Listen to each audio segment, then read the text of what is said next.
Et si on parlait de tout ce qui nous empêche de dormir? Moi c'est Sally et aujourd'hui on se retrouve dans un nouvel épisode des Insomnies du cœur. Petit aparté, avant de vous laisser écouter cet épisode, j'ai reçu de nombreux messages concernant la bande son. Vous étiez nombreux à me dire que vous aviez beaucoup aimé qu'il y ait une bande sonore lors de l'épisode introductif, bande son que j'ai retirée lors de l'épisode 1 sur l'overthinking, parce que j'ai repris un peu les codes du podcast, que c'est vrai qu'on n'a pas l'habitude d'avoir souvent des bandes son, mais comme vous m'aviez dit que c'était plutôt un podcast qui était rassurant, la musique passait très bien, donc je vous écoute et je vais continuer dans les prochains épisodes à mettre une bande son.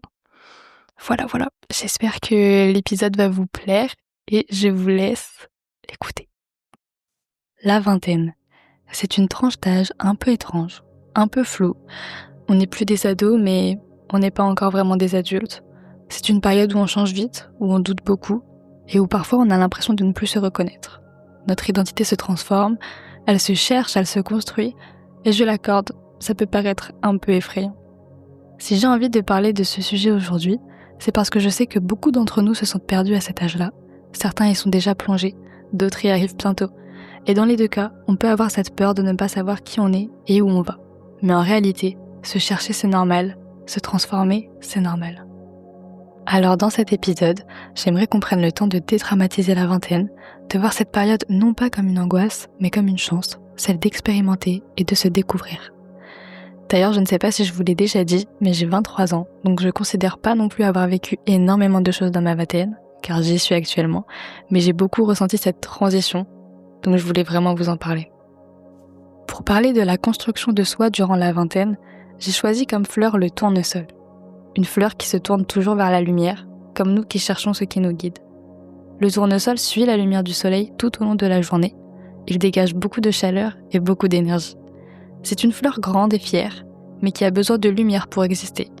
Un parallèle tout simplement avec la vingtaine, où l'on essaye de paraître fort, mais on a tout de même encore besoin de trouver nos repères.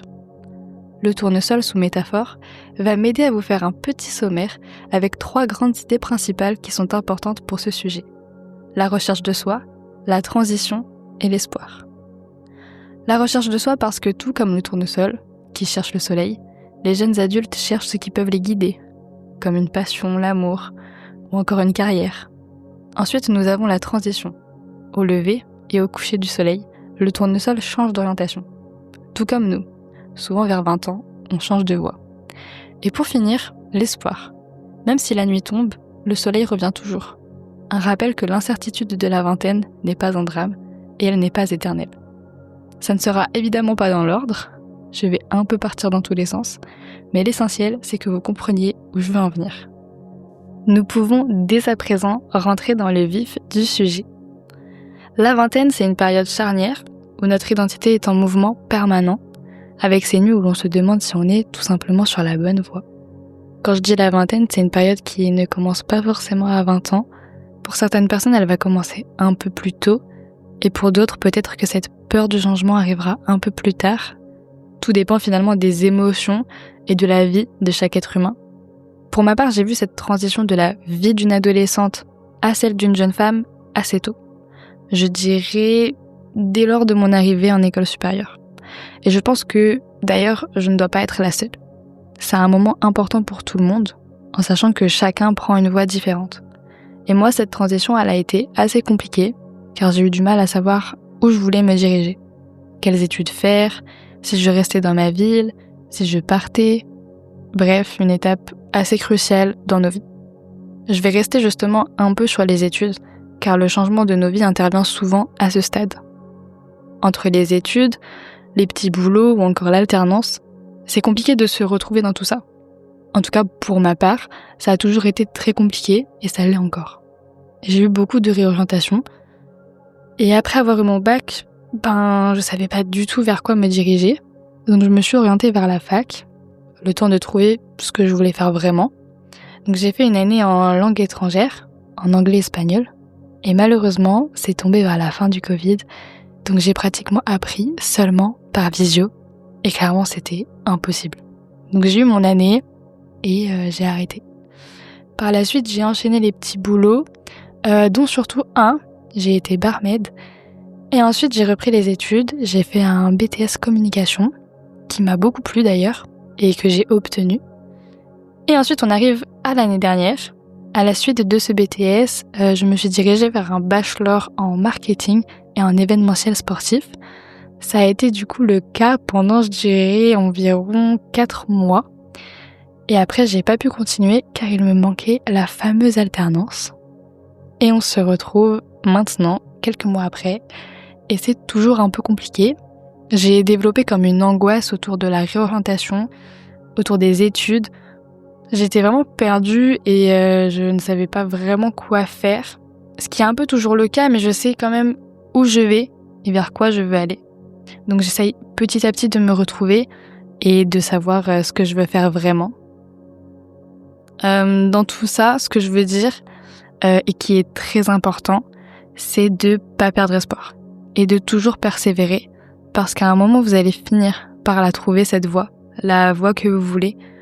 Certes, moi, je perds espoir de temps en temps car j'ai mes petits coups de blues, mais c'est pas pour autant que je vais tout laisser tomber parce qu'il y a beaucoup d'opportunités et il faut tout simplement les trouver. Je pense que j'en ai fini avec le côté des études. Ce que j'aimerais rajouter aussi, c'est que toutes les personnes qui sont dans une période un peu compliquée, je sais que là, ça a été la rentrée, et peut-être que certains d'entre vous n'ont pas encore trouvé leur place. Sachez que je suis avec vous et que je vous comprends parfaitement, et vous n'êtes pas seul. Et je suis sûre que vous trouverez votre chemin. Au-delà des études, la vingtaine a aussi été pour moi une période de recherche plus intime. Et ça a commencé par quelque chose d'assez simple en apparence, mes vêtements. J'ai longtemps pensé que mon style devait plaire aux autres, que je devais m'habiller pour être validée, regardée ou encore acceptée. Mais en grandissant, j'ai réalisé que c'était qu'une illusion. Pendant l'adolescence, on pense souvent qu'on affirme notre style, mais en réalité, on copie plus qu'on nous crée. On s'habille pareil, on suit les mêmes tendances. On a tous envie d'avoir le truc à la mode pour être accepté. En fait, on construit une identité collective plus qu'une identité personnelle. Et c'est seulement en grandissant, en entrant justement dans cette vingtaine, qu'on commence à chercher ce qui nous appartient vraiment et ce qui nous distingue. Petit à petit, j'ai compris qu'on ne devrait jamais s'habiller pour le regard des autres, mais bien évidemment pour soi, pour se sentir à l'aise, confiant et aligné avec qui l'on est vraiment. S'habiller devrait refléter notre état d'esprit. Et donc oui, s'habiller était une étape importante pour moi, dans ma vingtaine, pour m'affirmer. On se cherche aussi beaucoup dans nos relations. Et je trouve que ça, c'est un point hyper important. Les relations dans la vingtaine, c'est un vrai bouleversement. Au collège et au lycée, nos amitiés, elles se construisaient presque toutes seules. On se voyait tous les jours, on partageait les mêmes cours, les mêmes pauses, les mêmes discussions, c'était tout simplement naturel. Et au fur et à mesure, ça devient un peu plus compliqué.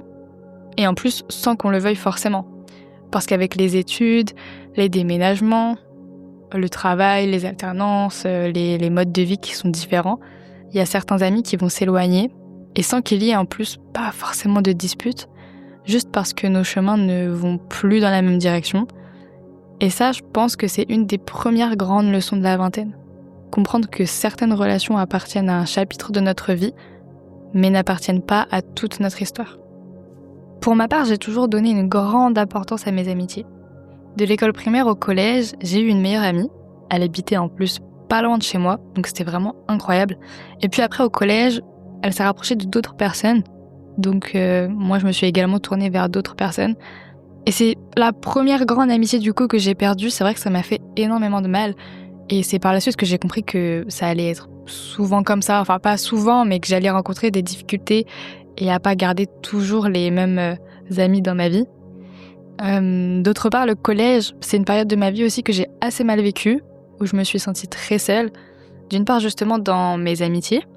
J'ai eu plusieurs amis et plusieurs meilleurs amis. Mais il y avait pas mal de problèmes. Je pense qu'on connaît tous les rumeurs, quand on parle sur toi, etc. Je vais pas vous apprendre de nouvelles choses sur ça. Et ensuite, il y a eu le lycée. Et j'avais un groupe d'amis que j'ai gardé durant mes 3 ans, justement. Puis on s'est éloigné petit à petit. Sauf une personne avec qui je suis encore en contact. que je vois pas beaucoup d'ailleurs, mais on a tellement passé de grands moments et de moments importants de nos vies ensemble qu'on fait tout pour toujours se tenir au courant de ce qui arrive tout simplement dans nos vies. Et parce que oui, les amitiés aussi pour moi, c'est pas forcément de se parler tous les jours, mais juste être là quand la personne a besoin de vous. Et pour continuer, après le lycée, j'ai beaucoup changé d'amis. C'est là que je me suis rendu compte vraiment que les gens entrent et sortent de ma vie, et c'est tout à fait normal, car comme je vous disais, la vingtaine, c'est un moment de transition. Et j'ai d'ailleurs beaucoup de mal à faire partir les personnes de ma vie, parce que j'ai toujours une certaine nostalgie en moi, mais j'en apprends un peu plus tous les jours. Alors oui, dans la vingtaine, les relations bougent, changent, parfois même s'effacent, mais ce n'est pas un signe d'échec. C'est simplement la preuve qu'on avance, qu'on évolue, et que nos liens évoluent tout simplement avec nous. C'est aussi une période où nos relations amoureuses prennent une place un peu plus importante. On sort des amours d'adolescence et on commence à expérimenter des liens plus profonds. On apprend à définir ce qu'on veut et ce qu'on ne veut pas, à poser des limites et à comprendre nos besoins, nos désirs. Alors, certaines histoires durent, d'autres s'arrêtent, mais chacune d'elles nous fait grandir. Je ne veux pas vous raconter beaucoup plus sur les relations amoureuses, parce que je pense tout de même que ça ressemble beaucoup aux amitiés et que c'est vraiment propre à chacun. Et en parlant de sociabilité, durant la vingtaine, on peut faire face à des petites contradictions. L'une d'elles va concerner la sociabilité face à la solitude. Je pense que vous savez déjà de quoi je vais parler. Être entouré, partager et créer des liens, c'est bien, mais en même temps avoir besoin de solitude, de calme, de se retrouver avec soi-même, tout le monde l'a déjà ressenti. D'un côté, on veut profiter des soirées, des rencontres et découvrir de nouvelles personnes. Les interactions sociales, elles sont toujours hyper stimulantes. Elles nous font rire et nous confortent. Et on a un sentiment d'exister dans un collectif. Mais d'un autre côté, cette même sociabilité, elle peut être épuisante. En tout cas, pour moi, des fois, elle est quand même très épuisante. Après des heures passées entourées de monde, souvent je reçois parfois le besoin de me retirer, de fermer la porte, de respirer toute seule. Et cette solitude, elle devient un refuge qui est nécessaire. Ça va être un espace pour réfléchir, se recentrer et comprendre finalement ce que l'on ressent vraiment et ce qu'on veut vraiment. Et je comprends que cette contradiction, elle peut être déstabilisante parce que vouloir la proximité, mais aussi vouloir la distance, c'est aimer être entouré, mais avoir besoin d'un certain silence. Et pourtant, elle est naturelle. Parce que la vingtaine, c'est apprendre à jongler entre ces deux envies. Comprendre que l'on peut être sociable et profiter des autres, mais tout en s'accordant des moments pour soi.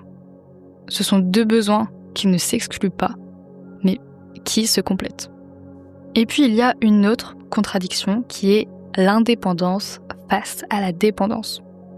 Dans cet âge où on a cette soif de liberté, où on rêve de quitter le cocon familial, de prendre nos propres décisions, de gérer notre propre argent, de construire notre vie, on s'imagine déjà totalement autonome, être un adulte et donc capable de pouvoir tout affronter seul.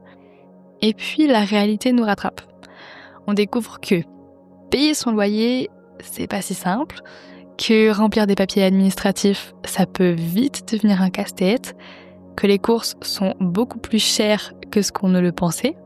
Et dans ces moments, on réalise qu'on a encore peut-être un peu besoin de soutien. Parfois, c'est juste un simple coup de main, parfois un conseil, parfois simplement un mot rassurant de nos parents ou de nos proches. En fait, on veut faire tout seul, mais parfois demander de l'aide, ça devient indispensable. C'est cette contradiction qui définit un peu la vingtaine.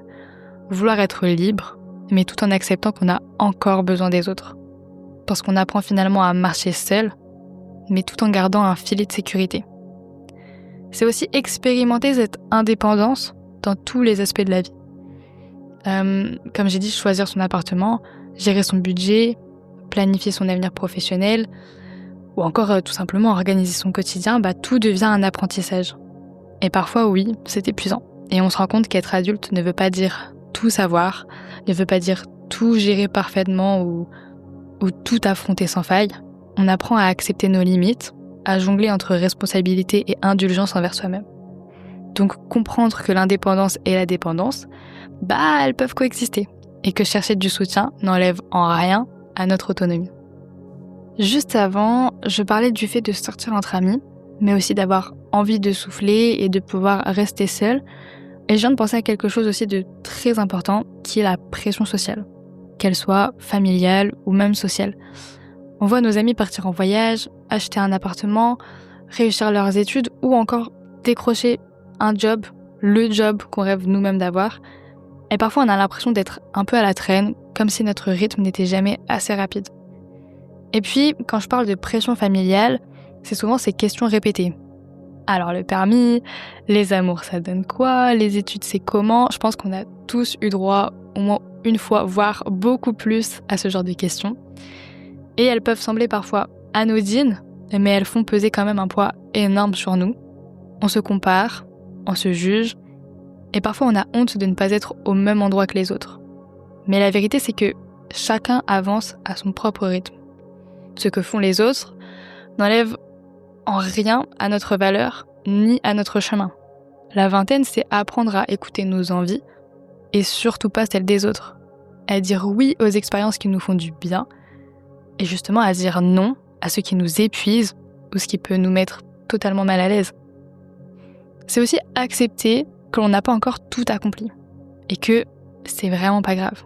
Que le fait de ne pas avoir son propre appartement, de ne pas voyager autant que les autres ou de ne pas suivre exactement le même rythme que ses proches ou que ses amis, ou même j'irais jusqu'à dire que les personnes que vous voyez sur les réseaux sociaux, ça diminue en rien ce que l'on est.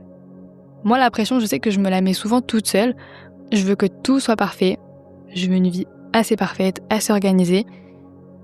J'essaie tout simplement de toujours contrôler ma vie et finalement, je me mets tellement la pression que je fais vraiment tout l'inverse et ça n'avance en rien du tout. Donc oui, la pression, elle est là, mais on peut choisir de l'entendre sans qu'elle nous contrôle et continuer à avancer à notre manière en respectant notre rythme et nos besoins. Donc, si j'ai qu'une chose à dire, c'est n'ayez pas peur d'avancer à votre rythme et n'ayez pas peur de l'échec. Parce qu'il y a cette pression qui pèse en quelque sorte sur les personnes qui vivent leur vingtaine et cela peut amener à une peur où chaque choix semble peser lourd de conséquences, que ce soit les études, le travail ou encore dans nos relations, tout paraît déterminant, comme si chaque décision pouvait façonner le reste de notre vie. Et donc c'est là que la peur de l'échec s'installe. Mais échouer, c'est pas un signe d'incapacité. Chaque erreur, chaque faux pas va nous apprendre quelque chose sur nous-mêmes et sur ce qu'on veut vraiment. La peur, elle est là et elle est normale, mais elle ne doit pas nous arrêter. Avancer malgré elle, essayer, se tromper, c'est comme ça que l'on grandit et que l'on construit la personne que nous sommes. Donc pas de comparaison, pas de pression, pas de peur d'échouer, juste la liberté de se chercher, de grandir à son rythme et de prendre le temps à chaque étape pour mieux comprendre qui l'on est. On arrive à la fin de cet épisode. Je ne sais même pas si j'ai tout dit ce que je voulais dire. Je suis même sûre et certaine que j'ai oublié quelques trucs, mais c'est pas grave.